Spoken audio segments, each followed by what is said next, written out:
Alright guys, TouchCobbit here, back again today. Yesterday, Seattle confirmed their entire team, kind of came out of nowhere. We knew that announcements were coming. We weren't sure whether it was just going to be a couple of players or a single player or the branding announcement. The entire team has been confirmed. We're going to go through that today, do a kind of roster rating. Very interesting squad in the context of the other teams that have been announced so far. And I'm sure a lot of you guys are looking forward to this one. Of course, Damon Karma Barlow, the only three-time world champion, is on this team. And I'm sure, as I said, a lot of you guys are very excited for the prospect that holds going forward. So you like if you guys enjoy the video, subscribe if you are new as always. Just before we started, I wanted to give a big shout out to my patrons down in the description box below. The $10 ones are also in the bottom right hand corner of the video. Wanted to say a big thank you to Brick, to Rev the AR, to Black Wolf, to Steve, to Villy, and to Johnny. Those guys who have been patrons for a month or more, and I haven't yet put you down in the description box below. Hadn't checked Patreon in a little bit, so I've got that for you guys now. Don't really talk about Patreon that often.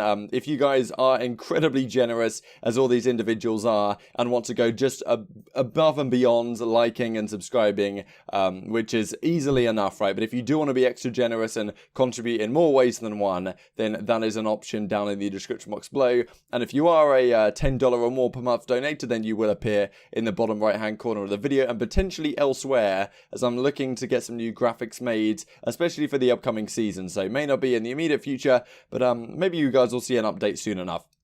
So let's hop right into it here. Very interesting thing going on in the background as I've been talking related to Call of Duty. They tweet out this Adidas, you can see Adidas flashing up in the background. That kind of collaboration could be interesting to see going forwards. Florida Call of Duty say that we've been quiet, but that's going to change soon. Let's just say there's still 10 days left in October. So announcements coming before the end of the month for Florida, most likely. So Morks, Skies, Havoc, Frosty, and Pristini, I believe, is rumored to be the squad. So, yeah, keep your eyes out for that towards the end of the month. Wanted to go through this as well. Formal yesterday was banned off Twitch for an entire week. Did get it sorted out in the end, but as he tweets, so confused right now, we'll let you guys know more when I do. It turns out that he was playing with a guy that was using like a homophobic slur in repeat in the background. Nothing that Formal could do about it, and it seems like some Twitch employee or something thought that Formal was the one who was saying these things, and therefore he got banned for a week. But since that has now been reversed, and now he's going to be online for playing the Call of Duty Modern Warfare when it does drop on just Friday in just a couple of days time, which is true madness. Bit of bait from Paddy P on the Twitter sphere here. Business dinner tweaked out with assault. Of course that can't be true because he's at Minnesota. Technically, X could be the final player for Minnesota, but he's rumored to be on that Los Angeles, the other one, not the Optic one. He also mentions Morks here, but of course, we know pretty sure that he's going to be going over to Florida.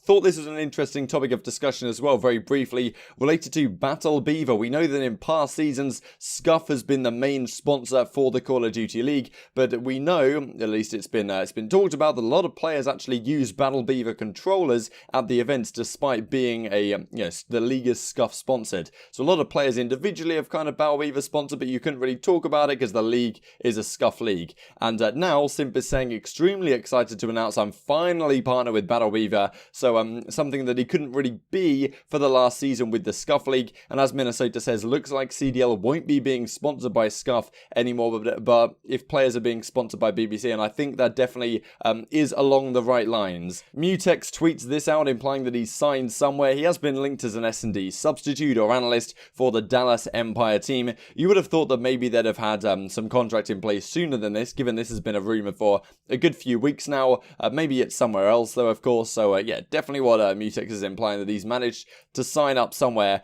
And here we go then. This is the announcement from Seattle. Damon Karma Barlow, Enable, Octane, Slacked, and Apathy, Coach Joey Nubsy. I'm pretty sure it should allow me to play the video, so I'll play that for you guys now. If it doesn't work for copyright reasons, of course I'll leave it linked down below.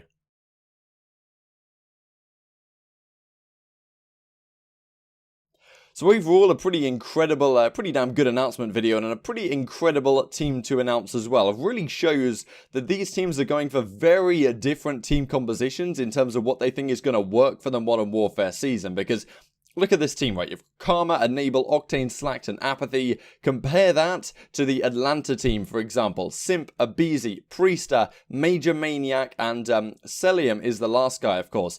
That is opposite ends of the spectrum as far as you can go in terms of, young, cracked out superstars compared to the older, the veteran type talents.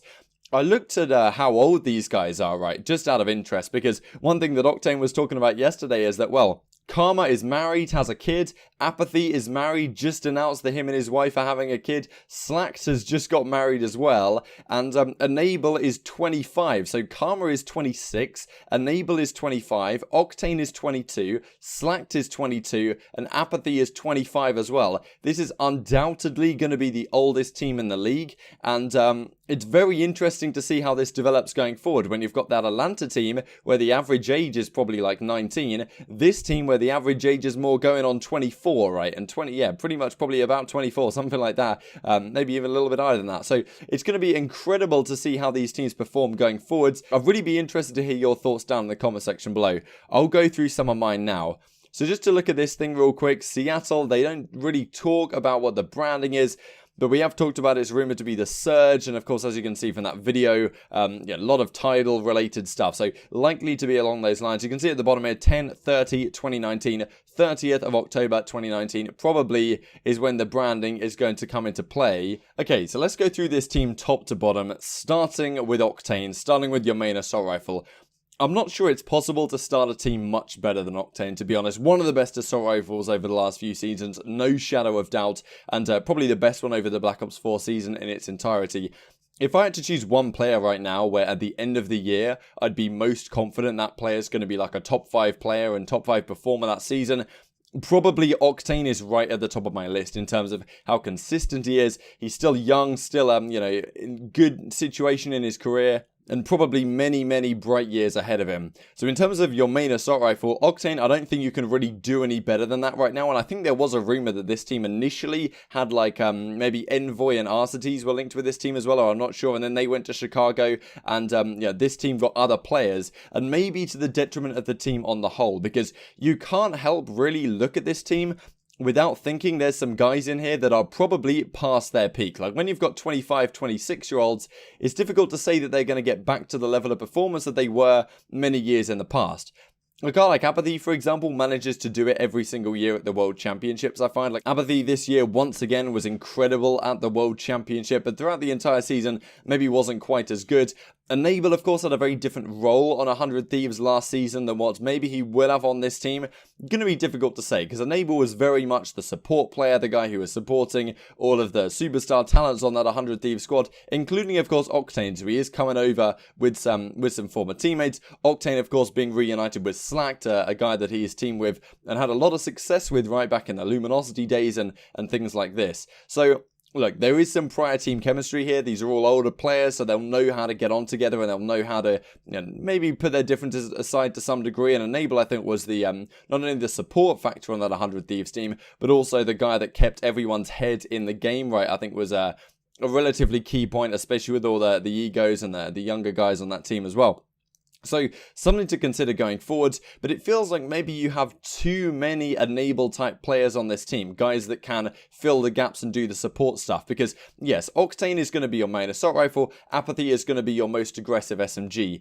But yeah, as I say, Apathy, I don't think Octane is past his best at all. I think maybe his best years are still ahead of him. He's been phenomenal. But I think Apathy probably is past his peak performance. He was good in World War II. He was great in Black Ops 3. He was great in Infinite Warfare. But can he bring those levels nowadays? Now he's a 25-year-old, soon to have a kid, right?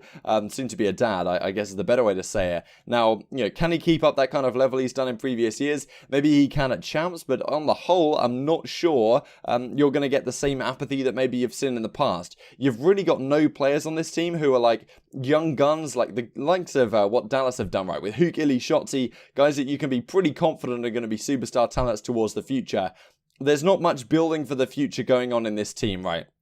As much as I respect and admire all of these players. So Octane main assault rifle, Apathy main SMG, then you've got to fit in the rest of the guys. And Karma, Enable, Slacked are typically players that, have always been filling those roles, which is maybe why it's difficult to make too much of a judgment here, because we've kind of always seen these players as those filling the role type players, which is maybe why we're underrating them to some degree. Depends, of course, what the meta is like, but the fact that, Slacked and Enable are usually SMG players. I can imagine Karma can use an Assault Rifle with no issue, and I think he probably wants to, right, which will fit in quite nicely on this team, but the rest of the guys, depending on how the meta goes, may be quite difficult for them to work around roles, even though I think Enable can be pretty flexible as well, so that should be okay. But of course, look, when you look at this squad, Karma's 26, Enable's 25, a lot of people would say that, Karma, especially considering how good he was back in the Ghost Black Ops 2 days, is probably past his best. Not to say he's a bad player by any means. I think that there's so much wealth of experience on this team, and there's definitely still a hell of a lot of ability on air that these guys could go far in a tournament. But at the same time, there's no building for the future. 6 months down the line of the game, if these guys necessarily aren't performing so well, who are they getting to replace them? I'm guessing they're going to put some sort of replacement guys and potential young superstars on the bench. I guess that'll be the plan for this team going forwards. But on the whole, I think that this team's best chance comes right at the start of the season, when those younger guys, the likes of Dallas, and Atlanta haven't really got into the swing of things yet. These guys should be quick adapters and have had great experience playing a lot of games in the past, and I'm sure they'll be pretty damn consistent players as well. But whether they're past their best, whether they should have invested in slightly different talent here, on the whole, I feel somewhat bad for Octane, especially if the rumours are true that there were other considerations, and now he's been left with a team that maybe doesn't have the best chance of winning a tournament. I wonder what your guys' thoughts on this are. I think you'll be pretty split on this, to be honest, because part of me thinks, well, so much experience, so much talent behind the scenes, but maybe the roles aren't defined quite as well as maybe I would like, and also there's maybe no young talent that you can rely on to completely go ahead and take over a game, and players that maybe haven't been the most consistent right over the last couple of years. So there's some interesting thoughts for you guys to take away, whether there'll be a compelling force at the start of the season or not. Definitely, if they get to a grand final or something, they've easily got the most experience to win a tournament, but the kind of teams you've seen winning championships the last couple of seasons, they've been ones that have a mix between young superstars and older guiding talent, right? And this team seems to definitely be on the latter end of that. So I hope you guys enjoyed the video. Like if you did, subscribe if you're new as always. Thanks for watching, and I will see you next time.